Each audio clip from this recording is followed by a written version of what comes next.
Well, hello everyone, and welcome to this open day presentation about the Bachelor of Arts at Deakin University. My name is Dr. Sarah Pinto, and I am the course director of the Bachelor of Arts at Deakin. And I'm joined by my lovely and terrific colleague, Dr. Alison Miller, who is one of the deputy course directors of the Bachelor of Arts at Deakin. How are you going today, Alison? I'm good, Sarah. How are you? I am good. I'm good. Excellent. We're really delighted to be welcoming you to this virtual Open Day presentation. Obviously, Open Day is running a little differently this year. So usually we would be talking to you in one of our biggest lecture theatres up the front of a room filled with noisy and excited people. So unfortunately, we can't do that this year, but hopefully we can still give you all the information that you need about the Bachelor of Arts at Deakin. And also hopefully we'll be able to answer any questions that you have in the BA Q&A session that we're running directly after this if you're watching it live, but also through the live chat function that's running all day. So hopefully we can give you as much, if not more, information than we would ordinarily be able to. All right, I just wanted to start by acknowledging that Deakin's campuses are on the lands of Indigenous peoples, of the Wurundjeri and the Wadawurrung peoples of the Kulin Nations, and also of the Gunditj Mara peoples.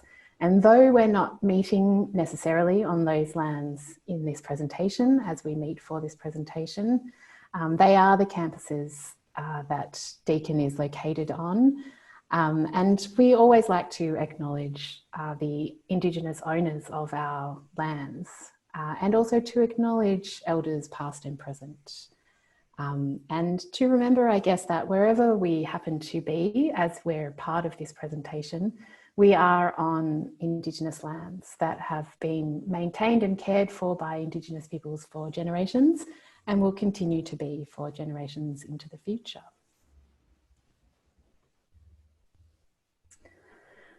So in this presentation today, we are going to talk to you about all things Bachelor of Arts at Deakin.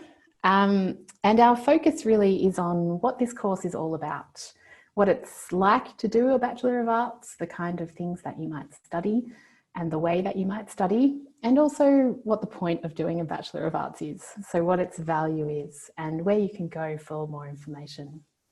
But I always like to start these sort of presentations with that key question of what is a Bachelor of Arts? What actually is this course all about? It is often the first question that I get from people when they realise that I look after a Bachelor of Arts. So let's start there. All right, well, the first thing I like to note when I'm talking about the Bachelor of Arts and what it's all about is that it's actually not just one degree. There's not just one way to do a Bachelor of Arts at Deakin, and that's true of most universities around Australia.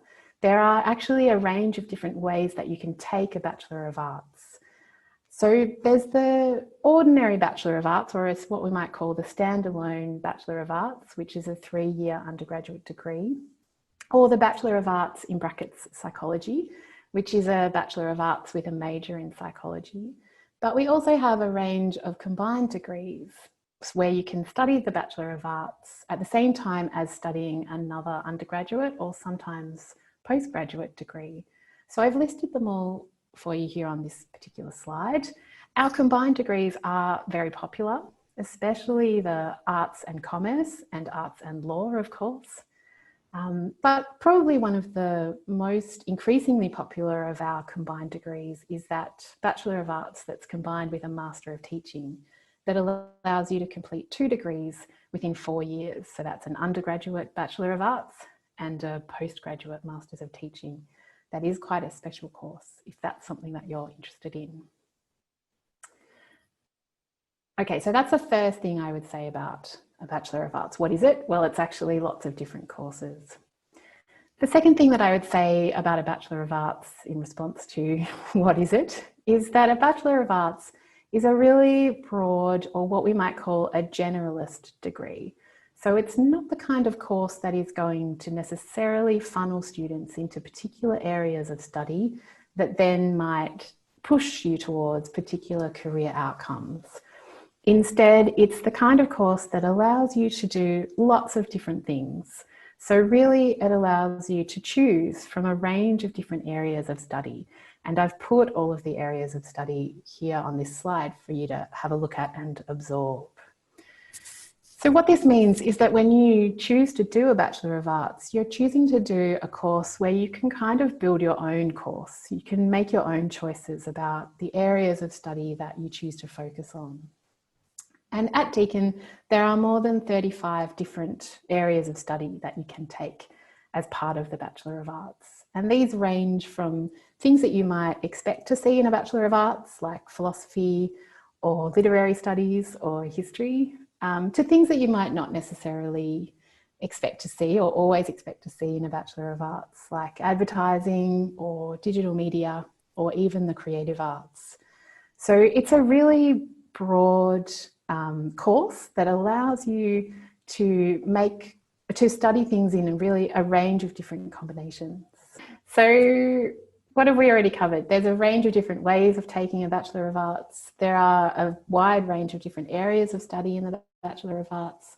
The third thing that I always like to note about how a Bachelor of Arts works is that it's a really flexible course. So the way the course works in and of itself is quite flexible and allows you to organise things in a range of different ways. And importantly, you can change how you organise your study if you need to while you're undertaking your course. So you can take a typical journey of a Bachelor of Arts student, and that is you might enrol full-time. You might do, well, if you're enrolling full-time, you're likely to do 4 subjects in the first half of the year, 4 subjects in the second half of the year. You'll do that for 3 years in a row, and then congratulations, you will have finished your course. You'll get to walk across the stage when we are allowed back into the halls and shake hands with the Chancellor when we are allowed to shake hands with chancellors again. Maybe we'll be bumping elbows with the Chancellor. Maybe we will be bumping elbows with the Chancellor, yes, yes. And receiving your certificate, or in the formal language, it's a testama, which shows that you have your degree. So you've achieved a degree. And one of the really special things about that is that a degree and education is something that no one can ever take away from you. You'll always have it. You'll take it with you wherever you go in your life. So that's one way of doing it. But at Deakin, we're also keen to make sure that you can organise your studies around the rest of your life. So if you need to be a cloud student for a while, or if you need to be a cloud student online for your entire course, then you can do that. You can also move between a cloud enrolment mode and an on-campus enrolment mode when we are on campus, which we are not at the moment, but we'll talk about that a little bit more later.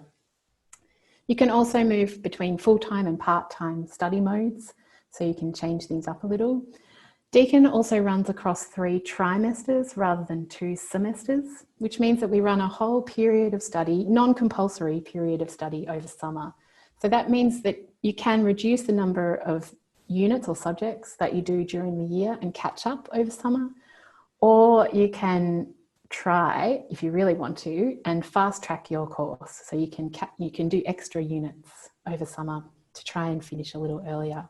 So what we're really trying to do is to allow you to have a balance between your working life and your studying life and whatever else you need to be doing in your general life, which might be caring responsibilities or whatever. That's really our aim, is to try and set it up that way. Is there anything you would add about that, Alison? Just that there is no typical journey, I think. Excuse me. You're contesting my slides? I am, look, slightly.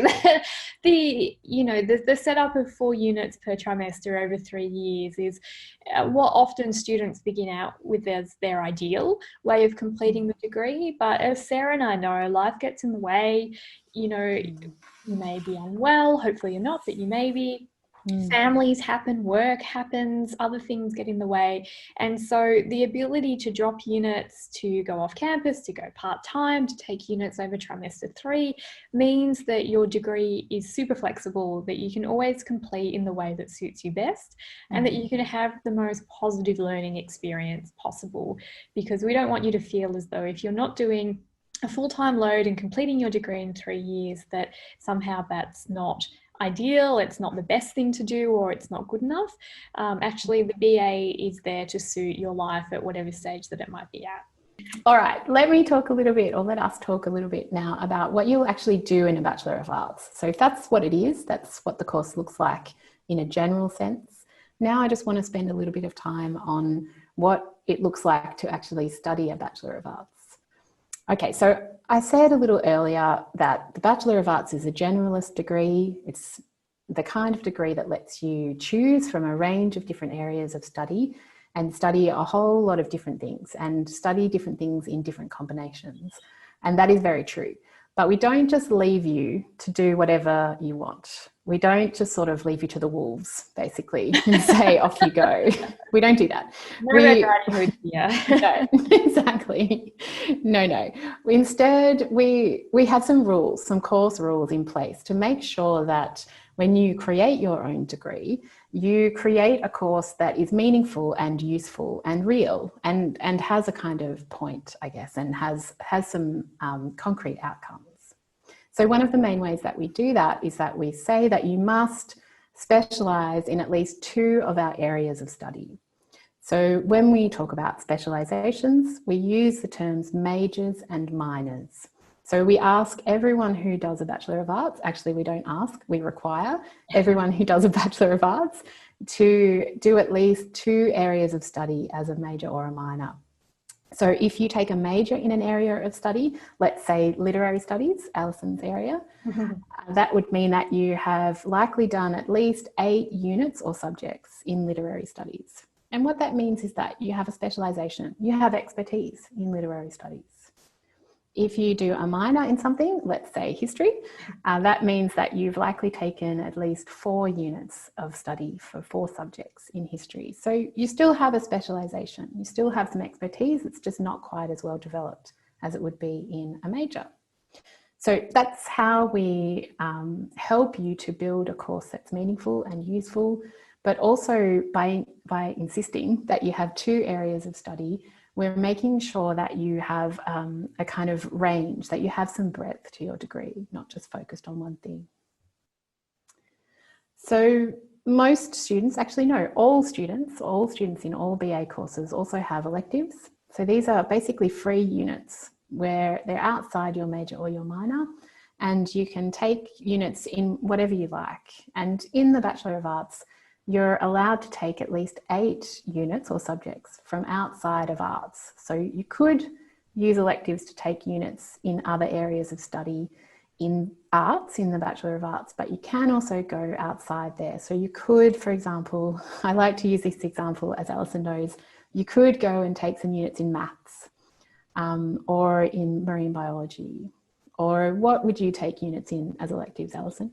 Oh, that's interesting. I think maybe something sciencey. I'd be really interested in that. Maybe marine biology, I don't know. But maybe something relating to ecology and the environment would be interesting. Yeah, what about you? Oh, maybe psychology. I would love to do psychology, actually. That's probably something I would have loved to have done. Yeah. Yes, but anyway, this presentation is not about us. No. So electives are part of all of the BA courses that I listed right at the beginning of this presentation. So when you study a BA at Deakin, you also have lots of opportunities to take your learning beyond the classroom. Many of these opportunities are a little tricky at the moment because of the COVID-19 pandemic, but I'm sure they will come back when we're able to bring them back. So these are things like study abroad. You can go overseas and study at an international institution for credit into your BA. You can do volunteering, often overseas, again, often for credit. We run study tours to a range of different parts of the world. Not at the moment. Obviously, everything's on hold at the moment, but they will come back. The study tours are sort of intensive subjects that take people to a particular place and study that place. And we also have work integrated learning units. And so these are units where we are giving you an opportunity to do a professional project or to be in a workplace and do an internship, again, for credit. So there are lots of ways that you can study outside of the classroom as part of your Bachelor of Arts at Deakin. And I've just got some nice pics from the study tours on here, which at the moment, when we're all a little more restricted in our movements internationally, make me smile, but also make me a little envious of. I know, Yeah. I'm nostalgic. I saw the picture earlier of the students around the statue at Harvard, and a few years Yes. ago I did a study tour with a group of students to Oh. America, and we went to that statue and rubbed Oh. the lucky foot. And yes, Yeah. it does bring back some lovely memories, but we will be back there again, and we will We be. will be.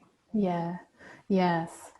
Okay, in the meantime, I just wanted to emphasize to everyone that when we talk about the experiences you can have outside the classroom, we don't want to downplay the really interesting and authentic and innovative and different kinds of learning experiences that students can also have in the classroom, or as is the case at the moment, in the virtual classroom. So we run lots of units where our assessment in particular is quite unusual or different, or perhaps not exactly what you would expect. Just as an example, if you were to take units in our Middle East Studies major, so in that area of study, those units all have the option for students to take a piece of assessment that involves an immersive online role-playing experience, which is a fancy way of saying a game. So there's a game that's embedded into the assessment that is extremely fun, and students often report that as the most fun they have while they're at university, but also allows students, I should say, to better understand the complexities of Middle East politics in particular, which is great. We also, in one of our history units, we have a piece of assessment where students can choose to do an unessay rather than an essay. And an unessay involves creating or a creative response to a research question, or undertaking research, or reporting on research, I guess, in a creative way.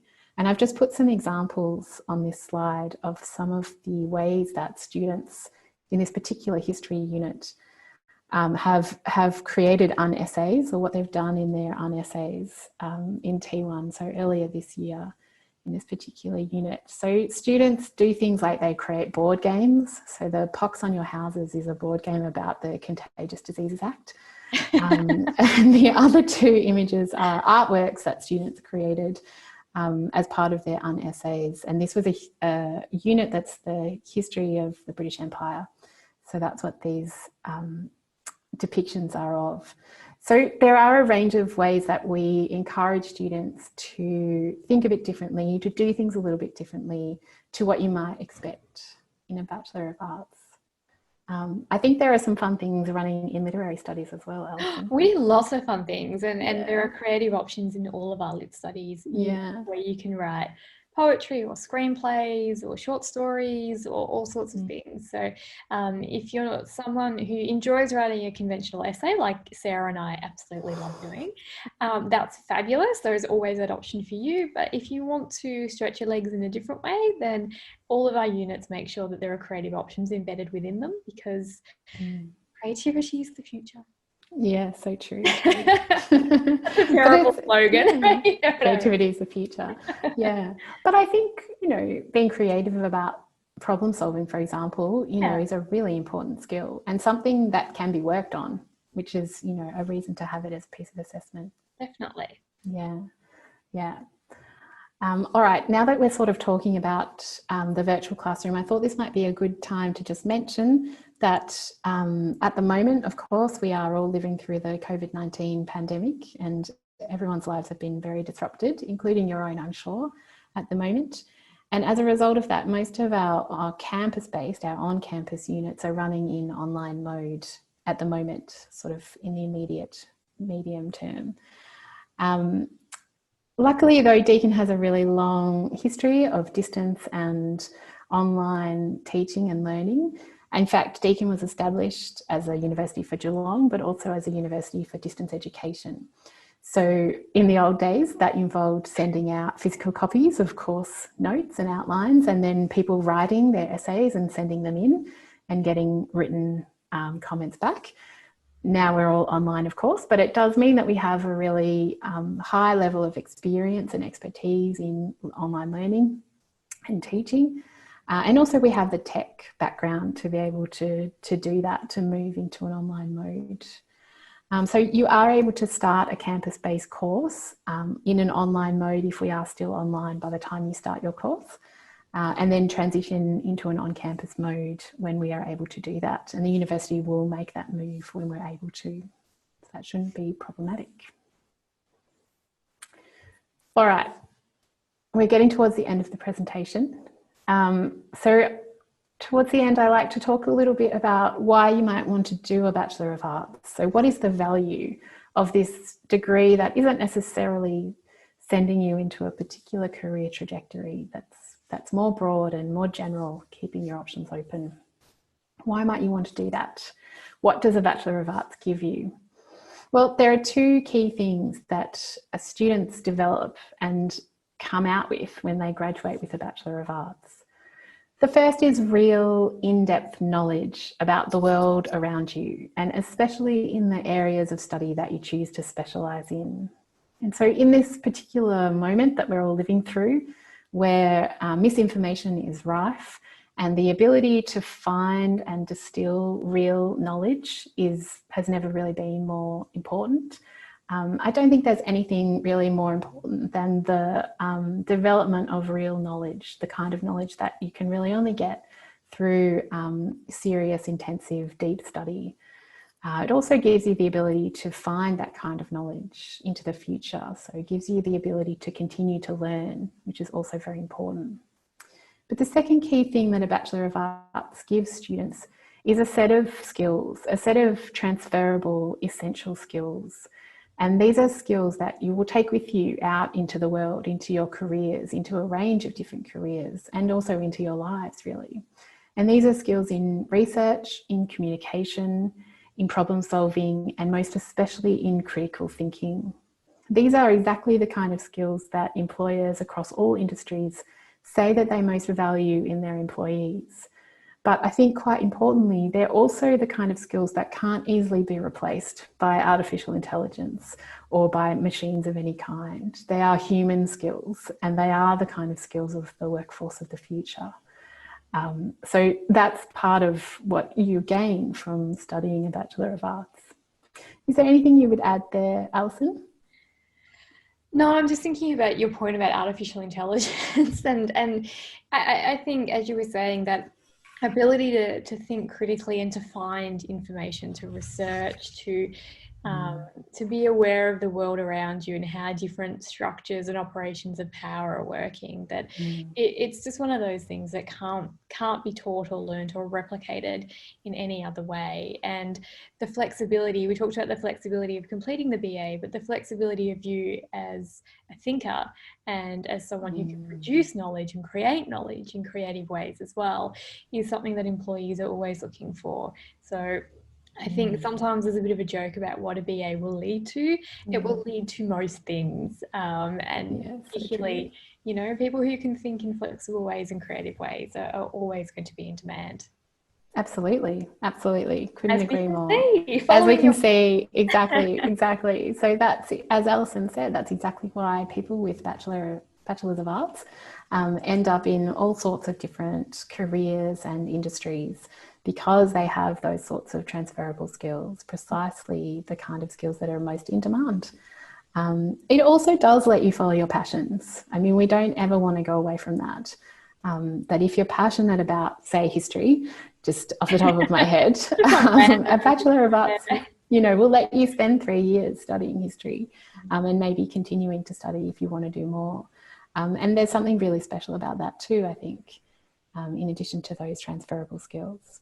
Absolutely. And if you are following your passion, you're more likely to be innovative in your thinking about how you can apply that passion to employment opportunities. You know, there's so many, the variation of employment that you can see in that list in front of you. I mean, that's a very narrow list, really, when you think about what our graduates go on to do, but it's so varied and they're so different, and yet they all stem from the original Bachelor of Arts. So true.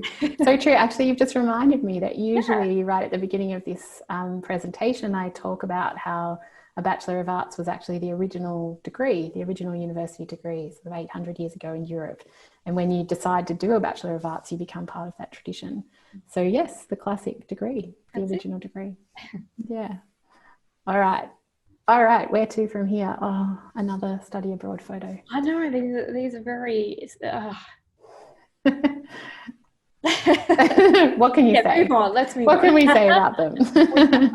Where to from here is just what can you do next? If you're still interested in thinking about enrolling or applying for a Bachelor of Arts, what can you do to find out more information? So the first thing that you can do is that if you're watching this live online on our virtual open day, then you can come along to our BA live Q&A session, which is running just after this, where we have Alison and I available to answer questions, but also a number of people who teach into the Bachelor of Arts from some of our areas of study, as well as some current students. So they'll all be in that session, able to answer any questions, or hopefully any of the questions that you might have. We're also running live chat all across the day, across the virtual open day. Again, that's with some of us, so Alison and I and some of the other staff in the BA and people who teach into the areas of study in the BA, as well as some students. So that's running all day. If you have any little questions that you need answers to, then that's a great way to do that. You can also download the Bachelor of Arts booklet, which is a really interesting piece of information, an informative booklet, but actually it is interesting because it does give quite a lot of information about all the different areas of study. So about those more than 35 areas of study that we offer in the Bachelor of Arts at Deakin. So that booklet will give you a really good place to start if you are intending to apply and you are starting to think about what things you might want to study once you start. Oh, and I did just want to also note that there are sort of two main ways to apply to study at Deakin in any of our courses actually, but particularly in the Bachelor of Arts courses. If you are a school leaver, then applications are through VTAC, and I'm sure that your school can help you or is helping you navigate that system. If you're a non-school leaver though, we take applications directly through Deakin, and you can follow the link on this slide to our applications information and into the application portal. And yes, you can run your own application yourself, but if you have any questions about that application as you get to it, if you get to that point, there are student advisors who work at Student Central. So if you Google Deakin Student Central, the phone number and contact details will come up. And the student advisors have a lot of information about how the courses run, and they can help you to think about or with any questions that you might have about your application. Is there anything you would add to that, Alison? No, we are out of time as well. Oh, we're out of time. Of course we're out of time. We're always out of time. But if you are interested, if you have any questions, there are no questions that are too big, too small, too silly. Make sure you come to the Q&A and we will be there to answer them for you. And with a team of experts as well that will be able to tackle any of your questions or concerns. Exactly. So be there. Thank you so much. Thanks everyone for listening, for being part of this online presentation, being part of Virtual Open Day. And we wish you all the best and we hope to see you in class soon. See you soon.